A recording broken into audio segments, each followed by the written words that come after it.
think. Yes, we are. We're live. And this is Wednesday edition. Thanks for joining me if you're here. Thanks for being on my broadcast. My name is Barry Selby. Sorry, I raised my voice. I raised my phone's volume. It's a bit low, so I've got to project. So today's topic I just came to mind as I watched somebody today.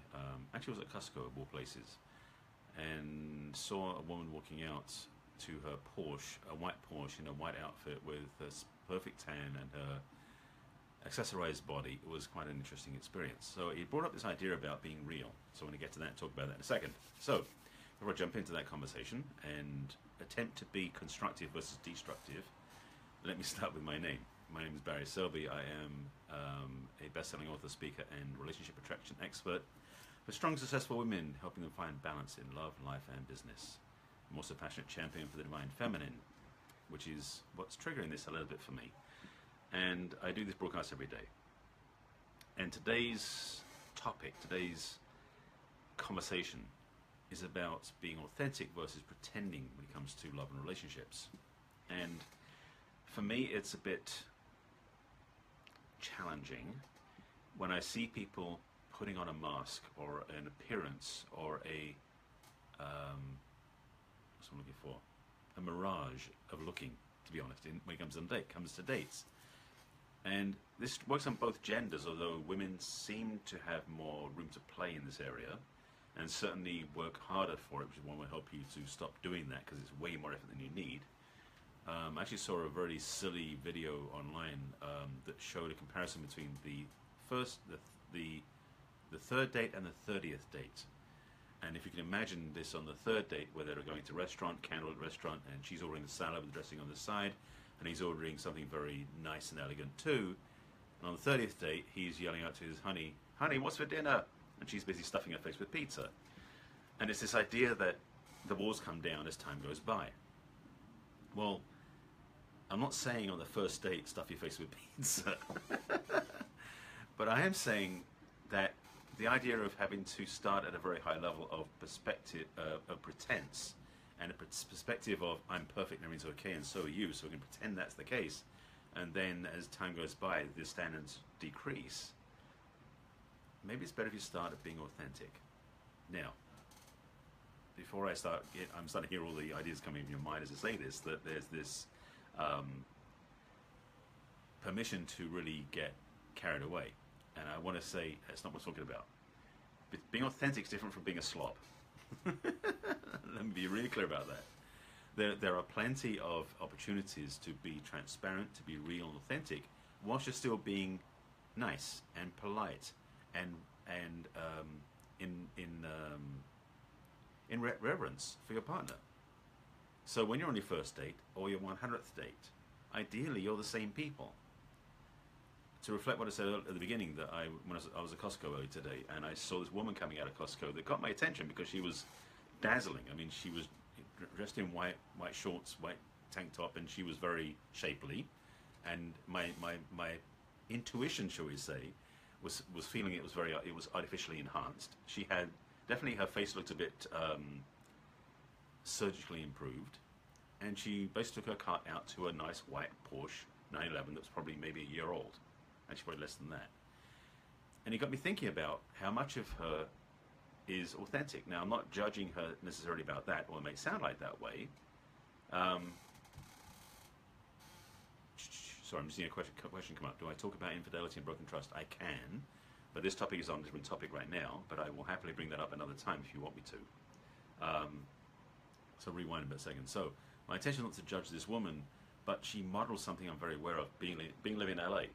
Many people in LA put a lot of attention on the presentation they have, the car they drive, the way they dress, all these things that frankly are distractions from who they are. For many people, not you of course, but somebody you might know, they're more attached to the presentation of what they look like than their real self because they don't feel worthy themselves. And it's crazy to think about how, and I've seen people like this, who spend hundreds of thousands of dollars on a car and thousands of dollars on the clothes they wear and on surgically improving their physical bodies.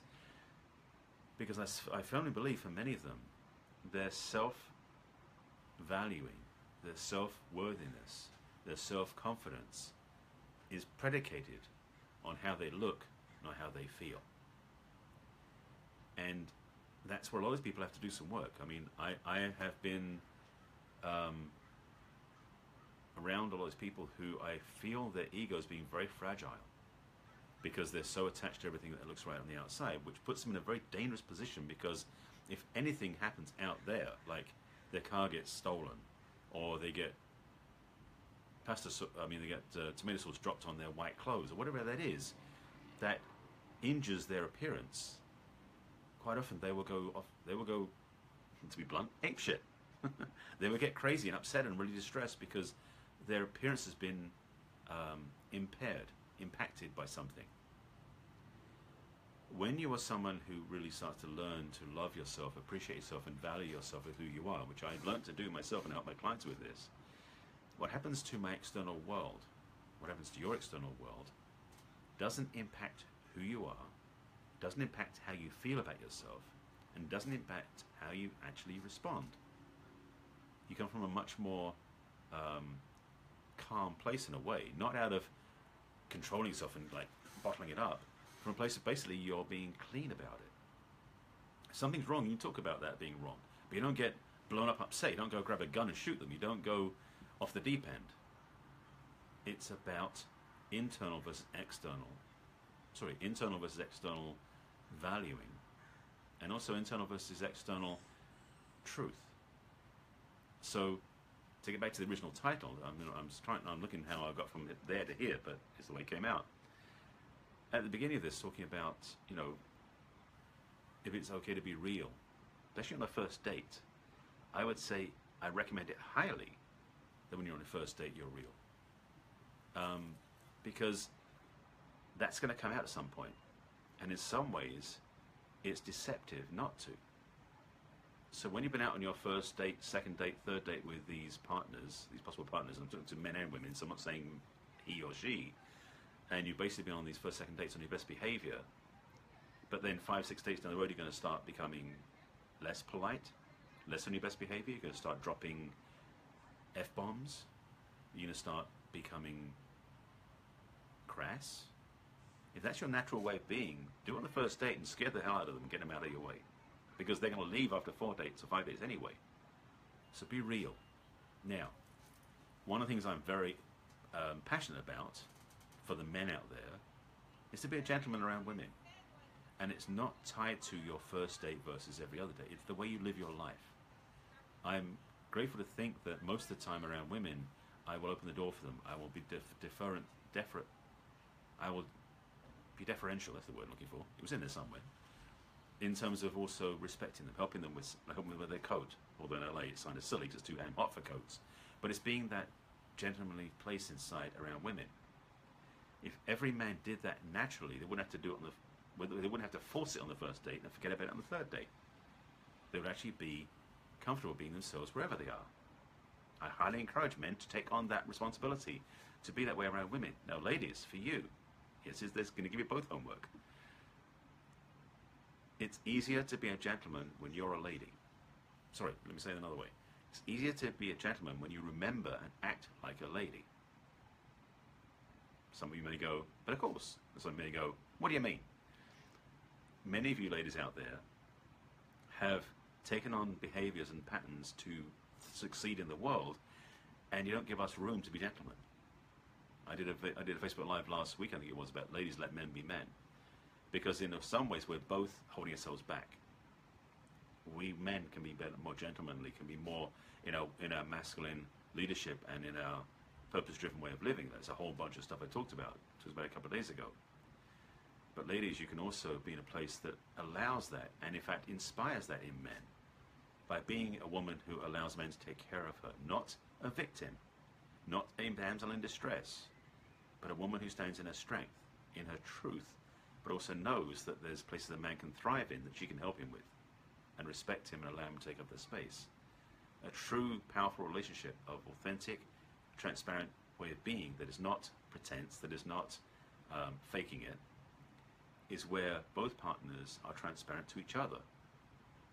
And ladies, when you are transparent by letting him see you as a woman, as a feminine woman, now for some of you may not be trusting that, you may have had challenges of that in the past, especially if you're a successful entrepreneur because you've been driven to succeed.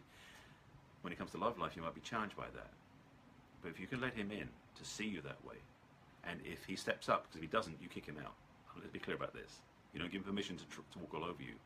But if you open up to that space of being a feminine as a woman, and let him step into his masculine, gentlemanly perspective automatically, then you've got a healthy relationship. If he doesn't know how to do that, send him to me, I'll help him. If you don't know how to be in your natural feminine yourself, come talk to me. I'll help you with that too. Yes, I work with both sides of the conversation in this. But the recognition, the fundamental piece I want to get to clearly is the power you have, the skill you have to lead by being your feminine. Yes, you can lead by being your feminine. Because what you do by being your feminine is you actually create a vacuum in a way. You create a space for him to step into his masculine. Men sometimes need encouragement. Men sometimes need to be reminded that there's a place to be in the masculine. And some men have forgotten how to be that, which those are the ones you may not be able to help, you may not be able to date, you may not want to be around, because they don't respect you or themselves. But you have the ability, ladies, to lead that energy. Now, we have the ability in the masculine, when we own the masculine, to lead you into your feminine. It works both ways. There's a dance between the masculine and the feminine, and in some ways, neither one's the leader. They take turns depending on who's there first.